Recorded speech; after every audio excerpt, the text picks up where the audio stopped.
Allora, vicepresidente, si presenta la candidatura a Venezia Nord-Est, Capitale Europea 2019. Qual è il valore aggiunto del Veneto in questa candidatura?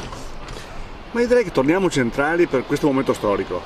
Non è solo Venezia, Venezia Nord-Est, in qualche modo chi guarda il mondo in questo momento torna a vedere il nostro territorio, questo crocevia, come un crocevia che è al centro del mondo, come era Serenissima 1000 anni fa, cioè è un fatto storico. Quindi torniamo ad essere centrali, mettiamo sul tavolo quello che siamo, cioè il medio del mondo, Venezia, le Dolomiti, il nord-est, le nostre ville, il nostro patrimonio, ma siamo ambiziosi.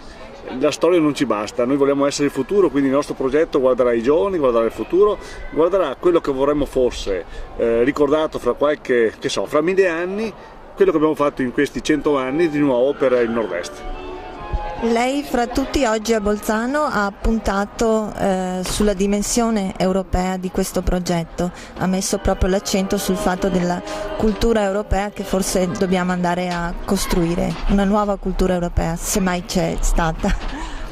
Ma guarda, ho avuto una bella esperienza qualche mese fa, ho chiuso a Istanbul, la capitale della cultura del 2010 che era Istanbul, con una mostra sul Palladio, cioè un nostro genio di 500 anni fa, che viene preso come elemento fondante del rapporto tra due mondi, il mondo diciamo islamico e il mondo nostro, il mondo cristiano, e a Istanbul con lui chiudiamo la capitale della cultura 2010.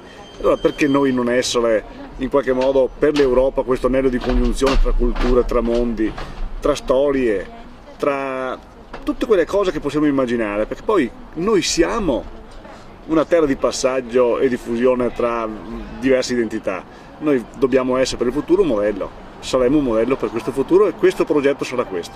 E siamo europei.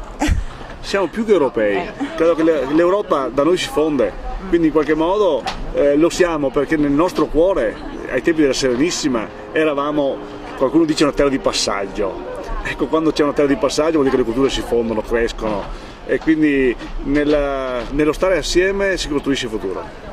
Bene, allora da Bolzano ritorniamo a Venezia e l'appuntamento prossimo a Venezia.